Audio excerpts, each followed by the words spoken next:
Swastiastu. Selamat pagi, kami dari tim Tuhan Menyertai dengan saya Niputu Paramita Maharani sebagai pembicara ketiga. Saya Nira Didama sebagai pembicara pertama. Saya Febi Maharani sebagai pembicara kedua. Baik, argumentasi selesai mulai. Ya, ada 3 poin penggambaran pada tim kami. Yang pertama, kesehatan itu akan hadir di masyarakat dan merupakan beban negara untuk mensejahterakan masyarakatnya pada akhirnya, sehingga ya negara itu akan dibebankan untuk misalnya contoh pemerataan kesehatan ataupun lain-lainnya. Tapi 2, mosi ini hadir dari awal itu untuk menekankan bagaimana akses atau aksesibilitas terhadap kesehatan gigi pada kehidupan masyarakat. Hal ini akan berjalan seperti apa pada akhirnya pada kehidupan masyarakat itu, sehingga pada akhirnya beban tim kami itu bukan apakah pada akhirnya tentang fasilitas atau kualitas kesehatan gigi itu pada akhirnya seperti apa, tapi bagaimana masyarakat itu akan lebih mudah atau tidaknya mengakses kesehatan gigi ini pada akhirnya di kehidupan mereka sehari-hari. Tapi ada pun 3, bagaimana karakterisasi pihak swasta dan pemerintah pada penggambaran dunia kami.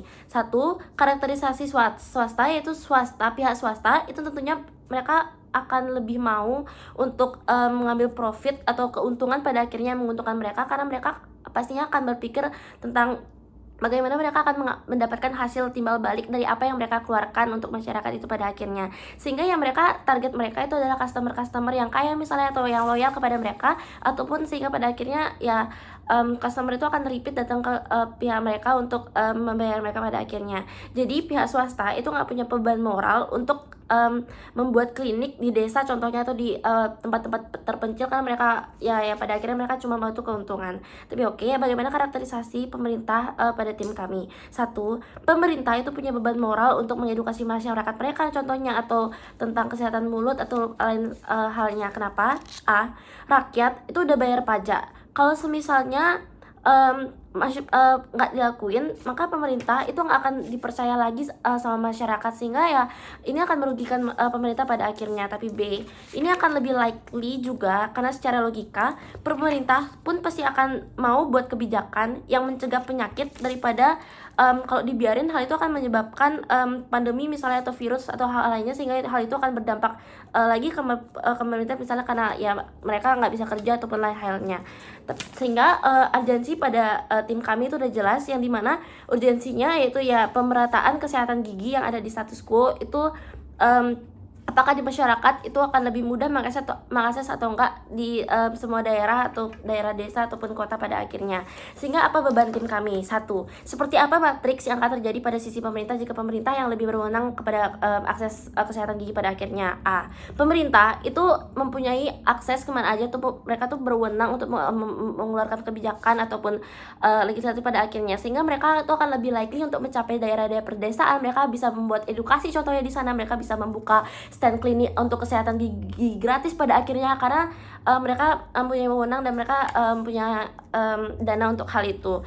Dan juga ketika mereka hadir di sisi masyarakat, ya masyarakat akan percaya aja, karena mereka mau nggak mau dan mereka tuh juga ingin memeriksa kesehatan mereka sendiri, karena kesehatan tuh adalah hal penting di kehidupan kita pada akhirnya. Sehingga ya pemerintah itu bakal bisa untuk mencapai hal itu pada di daerah-daerah tersebut. Tapi 2, izin pindah tempat bagaimana yang terjadi pada pihak swasta yang mencari profit ataupun target-target lainnya, ya hal itu akan nggak tercapai di daerah-daerah yang tertinggal contohnya seperti pedesaan atau hal lainnya, karena mereka mencari keuntungan, sehingga ya daerah-daerah yang tertinggal itu nggak akan bisa mengakses sebegitu banyaknya seperti pada pihak pemerintah pada akhirnya. Sehingga ya saat pihak swasta itu bakal lebih likely hadir di seperti perkotaan atau seperti daerah-daerah yang tidak tertinggal, sehingga ya ini tidak akan mencapai urgensi kami pada akhirnya. Tapi 3, masyarakat di sisi kami itu akan seperti apa pada akhirnya ketika pemerintah itu hadir di sisi mereka.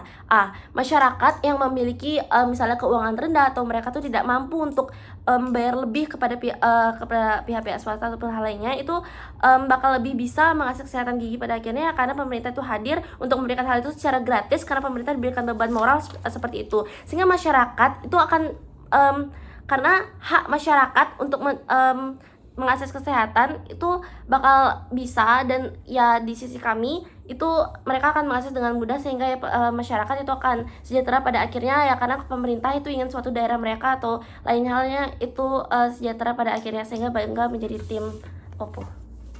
Bukti bahwa BPJS itu udah ada, bahwa saat kamu misalnya ke desa itu udah ada misalnya puskesmas, dan misalnya saat kamu masuk ke sana kamu udah bisa misalnya untuk mengecek kesehatan gigi kamu. Inilah bukti bahwa sebenarnya pemerintah itu punya peran besar misalnya dalam kesehatan mulut atau kesehatan oral yang ada di Indonesia. Inilah kenapa kita menolak mosi ini. Tapi kenapa? Pertama, isu tentang pemerintahan. Karakterisasi pemerintah yang udah Nira bilang, itu mereka punya beban moral untuk misalnya menyejahterakan rakyatnya. Artinya, pemerintah udah punya dana yang besar, dana APBN sendiri misalnya untuk kesehatan, yang akan terjadi pemerataan. Sedangkan, apa yang terjadi di swasta? Di swasta, mereka punya dana sendiri, yang nggak mungkin mereka nggak mau mengadakan atau melipat gandakan hal tersebut, cuman misalnya karena kasihan dan sebagainya. Sedangkan, di sisi pemerintah, APBN itu udah disiapin misalnya dari pajak rakyatnya, atau misalnya udah disimpan misalnya khusus untuk kesehatan. Tapi B, contohnya seperti apa? Pertama, seperti misal pemerintah itu membuat edukasi atau regulasi di mana misalnya sekolah-sekolah dari SD sampai SMP itu wajib misalnya untuk membuat regulasi tentang kesehatan oral misalnya. Jadi saat saya waktu SD itu ada beberapa orang dari puskesmas itu datang, mereka menjelaskan bagaimana cara kamu gosok gigi yang benar, bagaimana kamu harus gosok gigi misalnya 2 hari sekali atau 3 hari sekali sesuai dengan kebutuhan kamu. Tapi yang kedua, pembangunan puskesmas pun bisa digunakan di tempat-tempat terpencil misalnya, seperti misalnya desa-desa dan lain sebagainya. Ini pun lebih bisa likely terjadi di pemerintah, karena pemerintah itu misalnya mereka punya dana yang lebih besar misalnya untuk membuat fasilitas puskesmas yang lebih baik misalnya. Tapi yang ketiga, bukti misalnya udah ada BPJS seperti yang saya bilang, itu ngebuat kesehatan oral dan kesehatan lainnya itu lebih terjangkau untuk masyarakat miskin karena udah dibiayai oleh negara, dan negara pun udah punya dana sendiri bagi BPJS tersebut. Ini nggak akan misalnya terjadi di swasta, karena kalau di swasta kamu harus bayar semuanya sendiri. Kamu misalnya harus tahu apa yang terjadi, kamu misalnya harus punya dana yang segitu banyak untuk misalnya mencapai apa yang ada di swasta. Bahkan kalau misalnya kamu pengen nyari hal-hal di swasta, itu cuma ada misalnya di kota-kota besar. Bahkan kamu harus misalnya bayar lagi transportasi, kamu nggak akan bisa untuk menggapai hal itu. Tapi gimana hal ini kok komparasinya di swasta? Pertama, swasta itu nggak punya beban moral misalnya untuk bangun di tempat-tempat terpencil, karena ya dari awal mereka tuh dari mereka sendiri. Kalau mereka nggak bisa melipat gandakan itu sama aja rugi bagi mereka. Tapi yang kedua, kalaupun pro bilang swasta pasti mau aja karena mau membangun citra yang baik, ada 2 respon. Mereka tetap perlu dana yang besar untuk hal itu. Jadi ya saya rasa ini nggak mungkin. Tapi B, kalaupun iya, ini nggak akan bertahan lama. Karena sama halnya kayak promo, mereka cuma ngelakuin ini misalnya untuk mencapai citra yang baik. Sekalinya mereka udah misalnya dapat citra yang baik, mereka akan switch promo itu, dan ya pada akhirnya ini nggak akan bertahan lama dan nggak berkepanjangan. Tapi ya dampak hal pemerintah dari masyarakat itu seperti apa? Pertama, misalnya orang-orang seperti lansia yang udah nggak punya uang, atau misalnya orang-orang keluarga dari keluarga miskin yang nggak punya uang misalnya untuk menggapai rumah sakit swasta, mereka akan bisa tetap mempunyai kesehatan oral yang baik. Karena pada akhirnya pemerintah itu udah menyiapkan hal yang lebih baik. Artinya pemerataan itu justru ada di sisi kita, bukan ada di sisi lawan. Tapi isu yang kedua itu tentang isu kualitas. Pro mungkin khawatir tentang gimana sistem BPJS yang buruk dan gimana hal ini gak bisa misalnya diambil pemerintah, karena ya pemerintah tuh misalnya gak sefokus itu misalnya tentang kesehatan hal ini. Tapi ada 3 sangat dari saya. Pertama, data perdebatan mosi ini adalah tentang aksesibilitas, bukan tentang swasta yang lebih baik atau misalnya pemerintah yang lebih baik dalam hal kualitas. Tapi yang kedua, saya rasa ini simetris aja, karena kayak udah dibilang tadi, swasta itu mau profit. Artinya, kalaupun swasta memberi kelas A, B, C, misalnya A yang paling mahal misalnya, B yang tersedang, terus C yang paling murah, maka tetap aja rakyat miskin pun gak akan misalnya dapat kualitas yang sebagus itu, karena mereka misalnya cuma bisa mampu bayar kelas C yang pada akhirnya pun sama aja kayak puskesmas dan sebagainya. Apalagi misalnya soal antrian, karena pada akhirnya kelas C itu yang paling murah, maka orang-orang akan tetap aja misalnya ke sana, dan antrian pun akan sama aja misalnya tentang kayak puskesmas dan sebagainya. Tapi yang ketiga, di sisi kita ini bisa dimitigasi, karena pemerintah itu misalnya memberi memberi puskesmas itu gratis, BPJS itu gratis misalnya. Dan kalaupun seburuk itu, pasti misalnya akan diprotes misalnya oleh masyarakat mereka. Akhirnya pemerintah pun pasti akan mau misalnya untuk memperbaiki sistem mereka. Maka dari itu bangga. Saya sangat senang ketika apa yang saya sudah berikan kepada pemerintah dalam bentuk pajak itu bisa digunakan dengan baik. Dengan apa? Dengan adanya fasilitas-fasilitas yang dapat saya akses dengan baik. Maka saya sebagai masyarakat itu juga tidak akan apatis terhadap pemerintahan dan akan misalnya lebih mempercayai mereka pada akhirnya. Itulah kenapa saya menolak adanya MOS ini. Tapi oke, bagaimana penimbangan di kedua sisi? Satu, bagaimana tentang aksesibilitas? Di sisi mereka, swasta itu hanya datang atau membangun fasilitas tersebut didasarkan atas profit oriented atau bagaimana keberlanjutan bisnis mereka. Kenapa? Karena prasyarat fasilitas ini pada akhirnya dibentuk itu adalah pembangunan pada wilayah-wilayah yang menjanjikan, seperti misalnya kota-kota metropolitan. Kenapa hal ini terjadi? Karena wilayah-wilayah kecil, misalnya pedesaan dan sebagainya, itu sulit digapai oleh orang-orang, atau misalnya orang-orangnya tidak sesejahtera orang-orang di kota-kota metropolitan, sehingga makanya kenapa profit yang dihasilkan dari wilayah-wilayah tersebut itu juga tidak semenjanjikan kota-kota metropolitan pada akhirnya. Makanya kenapa orang-orang di swasta itu gak akan likely untuk membangun wilayah-wilayah yang misalnya punya profit yang sangat kecil, karena mereka pun juga bisnisnya juga tidak akan berkelanjutan pada akhirnya, dan ya pada akhirnya mereka juga nggak akan menggapai sisi positif dari sisi mereka. Tapi B, kalaupun tetap ada di wilayah kecil, swasta itu juga nggak punya beban moral seperti pemerintah misalnya untuk mensejahterakan rakyatnya dan sebagainya. Makanya sebenarnya kualitas yang baik itu juga didapatkan dengan biaya yang tinggi. Artinya kalaupun ada di wilayah-wilayah tersebut, maka yang patokan harganya kepada orang-orang di wilayah tersebut itu adalah dengan harga yang tinggi, supaya misalnya untuk membangun fasilitas yang baik untuk mereka pada akhirnya. Ini buruk karena pada akhirnya tidak semua orang pada akhirnya bisa menggapai hal tersebut, dan kesehatan juga pastinya akan hanya bisa tercapai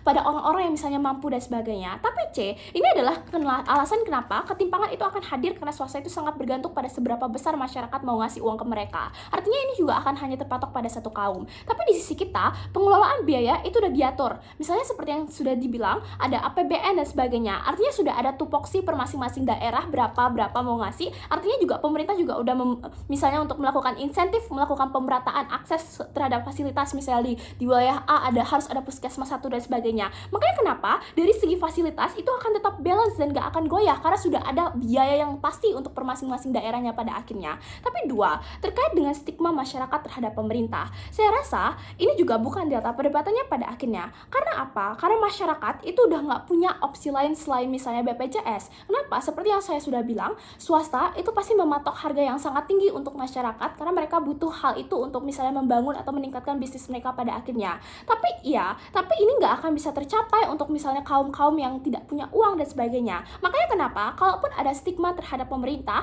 pada akhirnya ujung-ujungnya masyarakat yang misalnya nggak punya uang ini, itu hanya akan punya satu opsi, yaitu misalnya puskesmas dan sebagainya. Tapi 2, even if stigma itu memang ada, ya nggak apa-apa. Itu adalah justru bentuk protes masyarakat terhadap fasilitas dan apa yang diberikan oleh pemerintahnya kepada mereka, atau terkait dengan alokasi pajak dan sebagainya. Makanya kenapa pada akhirnya ini justru bisa menjadi suatu titik balik bagi pemerintah untuk pada akhirnya melakukan pengelolaan yang lebih baik dibandingkan dengan pihak swasta, yang dibandingkan dengan misalnya masyarakat ke pihak swasta, sehingga tidak ada pembenahan misalnya dari sisi pemerintah dan sebagainya. Tapi B, di sisi mereka pun parameter stigmatisasi itu akan tetap ada. Kenapa? Tapi sebenarnya delta dari stigmatisasi ini itu bukan datang dari belayangan protes terhadap fasilitas, tapi bentuk biaya yang mahal pada akhirnya. Kenapa? Karena pada akhirnya untuk menggapai fasilitas yang baik tentu kamu membutuhkan uang yang banyak.